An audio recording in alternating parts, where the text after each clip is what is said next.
दोस्तों, मैं हरजत बहुत बहुत स्वागत है आप सभी का इस न्यू वीडियो में। ओ मेरे हमनवा तुम देना साथ मेरा सीरियल के आज के एपिसोड को देखने के बाद ना एक बार तो मैं खुद हैरान था कि कहीं ये सीरियल की हैप्पी एंडिंग तो नहीं हो रही है।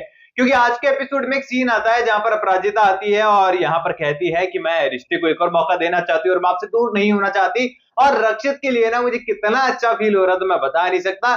पर वही है, यही दिल लगाए आशिकों की इमेजिनेशन वाली दुनिया और रात के सपने जो कि यहाँ पर कभी सच होते नहीं है। अब हमारे रक्षित के साथ भी ऐसा ही है कि यहाँ पर अपराजिता का प्यार दोस्ती कुछ मिला या ना मिला हो, लेकिन इन सब चीजों के बीच में ना अपमान ढेर सारा मिल चुका है भाई साहब। आने वाले एपिसोड के अंदर पुलिस वाले आ चुके हैं ऑलरेडी। अपराजिता की माँ तो अपने आप को ही यहाँ पर सबसे टॉप समझती है, क्योंकि उन्हें लगता है कि वो सब कुछ जानती है, बाकी सब तो बेवकूफ गधे हैं। अब यहाँ आने वाले एपिसोड की डिटेल में कहानी एक्सप्लेन करता हूँ। बाकी तो आप लोग अगर लगातार मुझसे जुड़े हैं तो काफी सारी चीजें ऑलरेडी आपको पता होगी। आप सीरियल से ऑलरेडी महीना भर आगे चल रहे होंगे अगर आप लगातार वीडियोस देखते हैं तो। वेल, मैं आपको बताता हूँ आने वाले एपिसोड के अंदर जैसे ही हमारा रक्षित जो है उतरा है गाड़ी से, अपराजिता को ढूंढने आया है। यहाँ पर कॉलर पकड़ ली है अपराजिता की माँ ने कि बता मेरी बेटी कहाँ पर है। रक्षित कहने वाला है कि आंटी मैं खुद उन्हें ढूंढ रहा हूँ और आखिरकार आप ऐसे क्यों रिएक्ट कर रही हो, मुझे खुद को नहीं पता है अपराजिता कहाँ पर है। कल मैं लास्ट उससे तब मिला था जब उसने रिजाइन दे दिया था और उसने कहा था कि मैं नौकरी नहीं करने वाली हूँ, इसीलिए मुझे उसकी टेंशन हो रही थी, मैं खुद उसे ढूंढ रहा हूँ। अब यहाँ पर अपराजिता की माँ को जो है उसके पिता रोकने वाले हैं, कंट्रोल करने वाले हैं कि रक्षित जी भी उतने ही परेशान है जितने हम हैं। लेकिन यहाँ पर जब अक्ल घास चरने चली जाए तो भैया कौन समझाए। यहाँ पर वो रक्षित को जो है पूरी तरीके से गुनहगार साबित करने पर तुले हैं। अब यहाँ पर अपराजिता को ढूंढने की जद्दोजहद जो है चारों ओर फैल चुकी है, सब लोग ढूंढ रहे हैं और सबसे ज्यादा जो शिद्दत से ढूंढ रहा है वो रक्षित है। अब रक्षित जो है यहाँ पर सोसाइटी का, शहर का बहुत बड़ा इंसान है, आदमी है जो बहुत फेमस है, बहुत पैसे वाला है, इसीलिए उसके छोटे से एफर्ट्स भी बहुत बड़े नजर आते हैं। अब यहाँ पर अपराजिता शर्मा को वो ढूंढने की कोशिश तो कर रहा है, लेकिन यहाँ पर ये बड़ी सनसनीखेज खबर बन जाने वाली है कि अपराजिता मिसिंग हो चुकी है। अब यहाँ पर जिस तरीके से न्यूज वाला प्री कैप देखने को मिल रहा है और इस प्री कैप के अंदर जो न्यूज एंकर उन्होंने बिठाई है, भैया क्या ही रिएक्शन है। इतने तो रिएक्शन मतलब किसी एक्टर के भी नहीं स्क्रीन पर दिखते जितने उस न्यूज एंकर के दिख रहे हैं। मुझे नहीं पता कौन सी वो अदाकार हैं, कौन सी एक्ट्रेस हैं, बट ठीक है जो भी है। अब यहाँ पर देखो आने वाले एपिसोड के अंदर यहाँ पर ढूंढने की वो कोशिश कर रहा है तो अपराजिता की माँ जो है उन्होंने केस कर दिया है कि ये जो लड़का है रक्षित, इसी ने कंफर्म कुछ किया होगा, क्योंकि ये नहीं चाहता है कि अपराजिता उससे दूर हो और इसी ने मेरी बेटी को फंसा रखा है। अब इसी रीजन से यहाँ पर पुलिस वाले जो है पूछताछ करने के लिए आने वाले हैं यहाँ पर रक्षित के घर पर।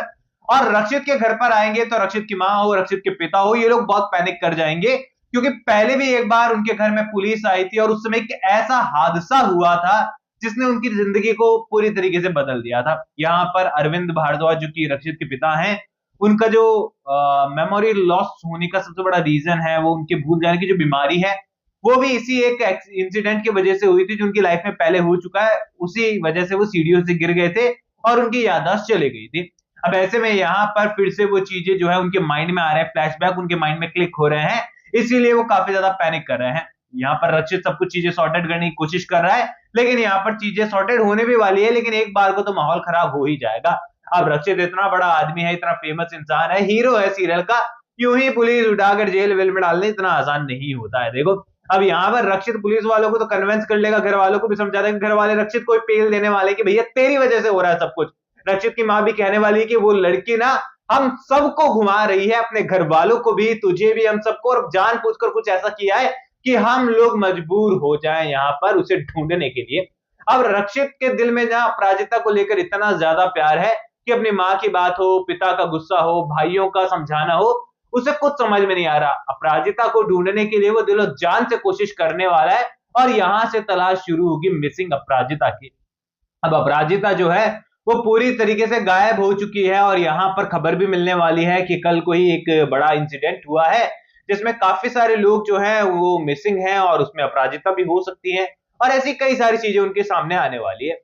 अब यहाँ पर इसके बाद अपराजिता कैसे मिलेगी, क्या होगा, कैसे होने वाला है, कैसे वो रिटर्न होगी और आने के बाद कहानी क्या है, अगर आपने मेरा पिछला वीडियो देखा है तो आपको सब कुछ डिटेल के अंदर पता होगा। चलिए, बहुत सारे लोग नए होंगे इस वीडियो में तो बताता हूं एक बार फिर से, लेकिन अगर आप लोगों ने देखा भी है तो इस वीडियो को देखना लास्ट तक और सब्सक्राइब और लाइक करके जाना। देखो अब यहाँ पर जब अपराजिता नहीं मिलेगी, 4-5 एपिसोड तक आए थे, कितना समय होगा, इस मोमेंट के अंदर आप देख पाएंगे कि रक्षित शिद्दत से जो है अपराजिता को ढूंढेगा हर जगह पर, चानू खोने में हर कोई यहाँ पर अपराजिता को ढूंढने का प्रयास करेगा, लेकिन सबसे ज्यादा पागलों की जरूरत जो ढूंढेगा वो रक्षित ही होने वाला है, अपनी माँ के अगेंस्ट जाकर भी। फाइनली यहाँ पर रक्षित को लगने वाला है कि चीजें नॉर्मल नहीं हो रही है, तो उसे घर वाले भी जो है अलग डायरेक्शन देने की कोशिश करेंगे कि वो लड़की जा चुकी है, उसे भूल जाना चाहिए वगैरह वगैरह। तो रक्षित यहाँ पर उसे ढूंढने की कोशिशें फिर भी तमाम करेगा, और अपराजिता जो है उसे एक ऐसी जगह पर मिलने वाली है जिसकी उसे एक्सपेक्टेशन थी, लेकिन उसके माइंड में क्लिक नहीं हुई कभी भी। और यहाँ पर एक आई थिंक फैक्ट्री होने वाली है, या फिर एक कोई जगह होगी जहां पर वो ट्रेडिशनल तरीके से साड़ी बुनने का काम करते हुए नजर आएगी। और अपराजिता ने अपनी फैमिली को ऑलरेडी छोड़ दिया था, अलग घर में वो रह रही थी, रक्षित के साथ उसके रिश्ते को लोग कलंकित कर रहे थे, इसलिए उसके साथ नहीं जा सकती थी, ऑफिस से रिजाइन दे दिया था, तो भला इंदौर शहर में उसका क्या काम रहा, उसका दुनिया में अपनापन के नाम पर कौन रहा। रक्षित के साथ रहकर वो उससे परेशान नहीं करना चाहती, इसीलिए उसके पास एक ही रास्ता था कि वो दूर हो जाए और अपने सपनों की उड़ान भरे, और उसने ऐसा ही किया। और यहाँ पर ये सब चीजों को करते हुए फाइनली वो रक्षित को मिलेगी, और उसके बाद जो कहानी शुरू होगी वो माइंड ब्लोइंग होने वाली है, क्योंकि रक्षित उसे लेकर आएगा फिर से, और वो भी सीधे अपने घर में। घर में आने के बाद सुधा भले ही उसे वापस जाने के लिए कह दे, लेकिन अरविंद जी जब अपनी बहू को आशीर्वाद दे देंगे तो भला वो पत्थर की लकीर कौन मिटा पाएगा। यानी कि ये कहें कि आने वाली स्टोरी लाइन काफी जबरदस्त नजर आ रही है। सीरियल के मेकर्स तमाम एफर्ट्स लगा रहे हैं कहानी को टीआरपी में टॉप पर लाने के लिए, अच्छी टीआरपी लाने के लिए, और इसी तरीके से चलता रहा तो उम्मीद तो है कि टीआरपी मेकर्स लेकर आ जाएंगे, क्योंकि फिलहाल सीरियल अच्छा ही परफॉर्म कर रहा है। नेगेटिविटी को बहुत लो रखा है सीरियल के मेकर्स ने, बहुत कम रखा है, इसीलिए कहानी इंटरेस्टिंग नजर आ रही है। बाकी आपकी क्या राय है मुझे कमेंट सेक्शन में बताओ। कोई भी सवाल शेयर कर सकते हो, सपोर्ट कर सकते हो, इंस्टाग्राम पर लिंक डिस्क्रिप्शन में यूजर नेम नजर आ रहा है। सब्सक्राइब कर दीजिए चैनल को। मैं मिलूंगा आप सभी लोगों से अगले वीडियो में, जब तक के लिए थैंक यू दोस्तों।